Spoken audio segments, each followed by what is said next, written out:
Bueno, pues buenos días.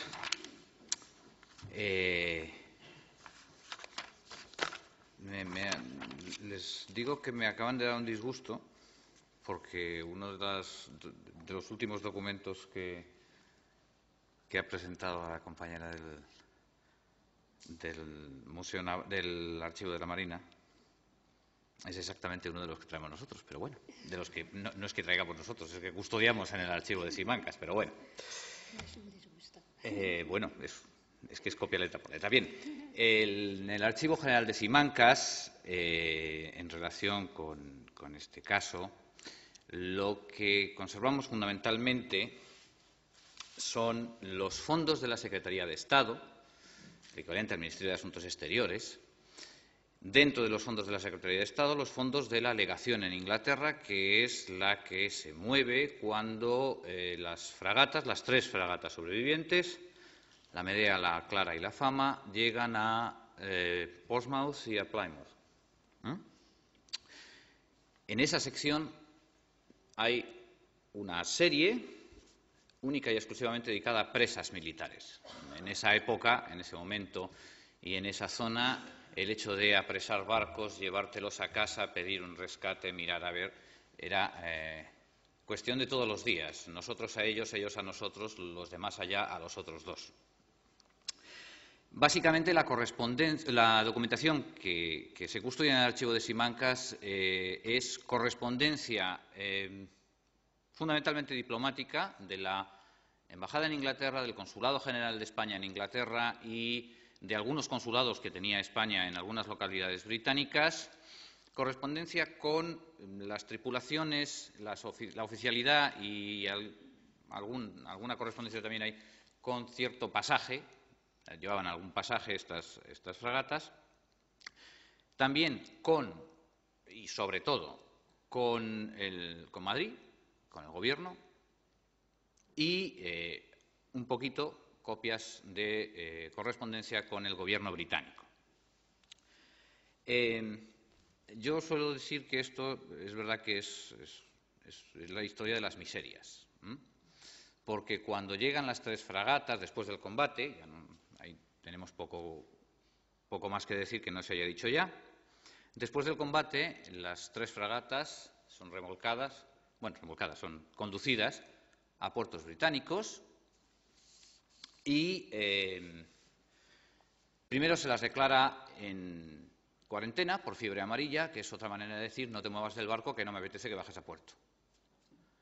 Se pueden ustedes imaginar la situación metidos en barcos de pues unos 800 y pico personas, entre las cuales iban no solo la oficialidad, la marinería, la tropa, iba tropa de dragones también, sino que iban pasajeros, iban familias enteras. Bien conocido es el caso de la familia de Alvear. Inmediatamente lo primero que hacen, y es el disgusto que les comentaba antes, es enviar vía diplomática, y por eso tenemos nosotros copia, documentación a Madrid. Esta es exactamente, letra por letra, la relación del parte de batalla del comandante Zapiaín, comandante de la Fama, donde detalla, pues no voy a repetirlo, derrotas, rumbos, combates, impactos, todo. Es extremadamente completo. Además era el segundo jefe de la escuadra. El primero era el brigadier Bustamante y el segundo era el comandante Zapiaín.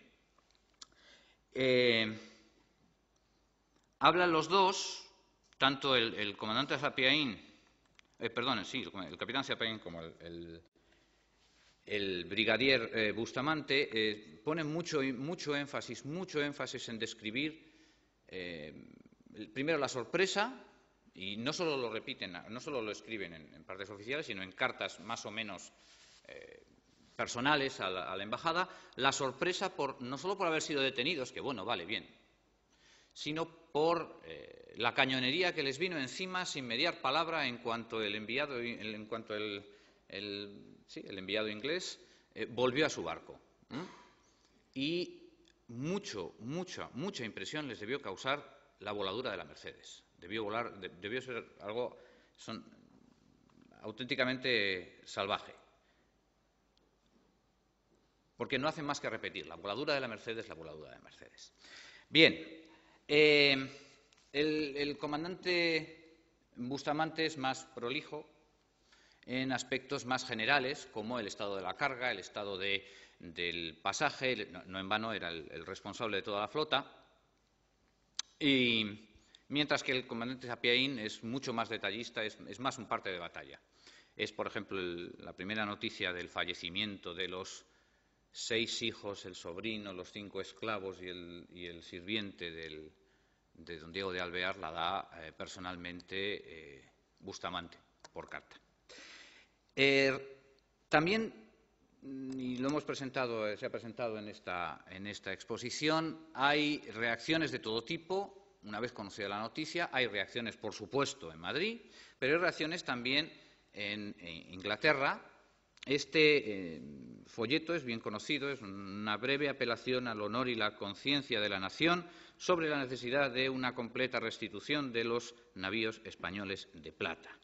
Este es un folleto de 30 y casi 40 páginas que dice que publica, no tenemos razones para pensar que no es británico el autor, aunque hay días que da por pensar si la embajada española pues no ayuda, pero la gran preocupación del autor en este caso es sostener el buen nombre de la Armada británica y de la flota británica, que se había visto francamente comprometido en lo que era un acto de piratería bastante evidente, no habiendo declaración de guerra y no habiendo prácticamente ninguna provocación.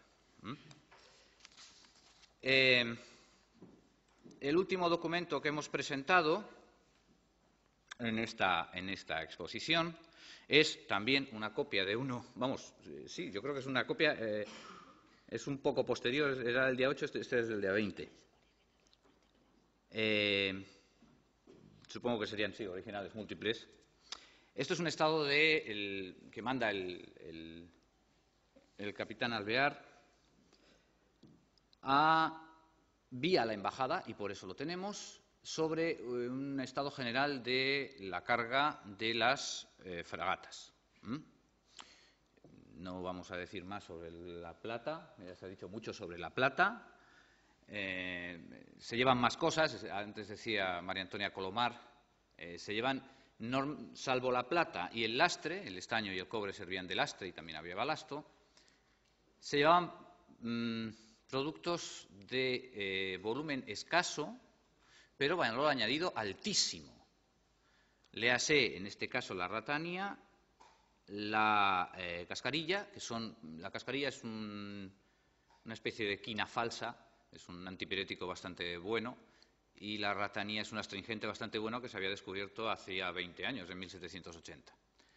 Y finalmente también se envía, no sé si se ve bien, sí se ve bien, eso es lana de vicuña. La lana de vicuña, por ponerles un ejemplo, a día de hoy la mejor lana merina está costando en bruto unos 3 euros el kilo. La lana de vicuña cuesta 800 euros el kilo. 75 paquetes de lana de vicuña, que era lo que llevaban, era un fortunón. Bien, y hasta aquí los documentos que del archivo directamente hemos traído a esta exposición, pero desde luego tenemos bastante más. El cuerpo diplomático español en Inglaterra se moviliza en cuanto llega, en cuanto hay noticia. El primero que da noticia de la llegada de las fragatas es el cónsul, es un inglés que es cónsul español en Exeter, que es Samuel Banfield, y da la noticia un día después. Llegan el 18 unas, el 19 otras, el día 20 está escribiendo a Londres sobre la llegada de las fragatas. Se va a ocupar el cuerpo diplomático, sobre todo el cónsul Larrea, el cónsul Miguel de Larrea, y el cónsul general y el cónsul Banfield en asistir en lo posible a las tripulaciones y a los pasajeros, sobre todo a la oficialidad también, pero a la oficialidad, la alta oficialidad, sobre todo el general Bustamante, que padecía una diabetes bastante aguda y además en un momento dado pide permiso para quedarse en Inglaterra para que le traten de esa diabetes, consiguen colocarlo bastante bien por aquello de ser un brigadier general. De igual manera, al comandante Alvear, en razón de la pérdida que había tenido, también, de hecho es uno de los pocos a los que se le devuelve personalmente alguna cantidad a cuenta del almirantazgo, o por cuenta del almirantazgo. Inmediatamente el embajador Anduaga, don José de Anduaga, pide audiencia con el secretario de Estado y hay una conversación extraordinariamente dura, de la cual manda, y por eso lo tenemos, informe detalladísimo con Lord Horreby, que es el secretario de Estado, sobre qué narices ha pasado. En resumen, es así. Lord Horreby no sabe qué decir y dice de todo. La excusa más sorprendente es que la culpa la tienen los españoles por haber venido en una escuadra de fragatas. Porque si hubieran venido de una en una, se hubieran tenido que rendir, naturalmente, a la superioridad británica. Con lo cual, los otros no habrían tenido que ni disparar. Pero claro, viniendo de 4 en 4, ¿cómo no van a presentar combate con otras 4? Les digo que esto es absolutamente literal. O sea, esto es una respuesta oficial de la Secretaría de Exteriores británica. Pues eso, que viniendo de 4 en 4, pues claro, presentan batalla contra otras 4 británicas, pues aunque sea por no perder la cara. Y esto es un argumento que utiliza, y está por escrito, el Lord Horreby, que es el secretario de Estado británico. De estas por el estilo. Todos son excusas y al final, que si no podemos esperar a que traigan plata para luego subvencionar a Napoleón, que era verdad, que si luego la escuadra del Cantábrico está dispuesta a bombardear el sur de Inglaterra cuando sea, que no era verdad. Pero las lanza todas. La discusión es fortísima y es verdad que es extremadamente ridícula la respuesta del Ministerio Británico de Asuntos Exteriores. Bueno, porque da muchas, según se le van ocurriendo. Una de las cosas que ocurren es que se confiscan las cajas, se confisca absolutamente toda la carga. Avísame cuando. Se confisca absolutamente toda la carga, toda. Eso incluía, cosa rarísima, lo que se llamaban las cajas de soldadas. Las cajas de soldadas era el dinero particular, sobre todo de los oficiales, de la tripulación y algunas veces de marinería y pasaje. O sea, lo que contaba cada uno, o con lo que contaba cada uno, para que cuando llegaran a puerto, pues lo cogía, se bajaba, se comía un bocadillo y se volvía a subir. Lo confiscan igual, lo confiscan todo sin dar lugar hacer un recuento previo, confiscando incluso la documentación, con lo cual se encuentran pues cerca de 800 personas, incluyendo mujeres y niños, metidos en barcos en 2 puertos del sur de Inglaterra sin un duro. Tienen que vivir, o pretenden. La diplomacia española trabaja para que por lo menos el almirantazgo les dé una subvención diaria, una asignación diaria, por lo menos para comer, porque no lo tenían asegurado. Tampoco eran prisioneros de guerra, porque no había guerra. Entonces, se hacen listas, y tenemos las listas que se envían, de la oficialidad, de los sueldos que tenían y los contenidos que habían depositado en dichas cajas de soldadas. Por lo menos para tener un estadillo, un conocimiento de lo que se estaban llevando. Insisto que estos estadillos se hacen de memoria, porque en ningún momento, ni siquiera los maestres de la plata, que eran funcionarios del Tesoro encargados de la vigilancia de los cargamentos, del cargamento de plata, se les permite, y protestan muchísimo, por escrito también, se les permite ver nada, ni siquiera ver el desembarco. Y se les confisca la documentación de tal manera que alguno escribe al embajador para que, por favor, se pida que se le mande copia desde Montevideo de los estados de carga en la salida, por lo menos para tener algo.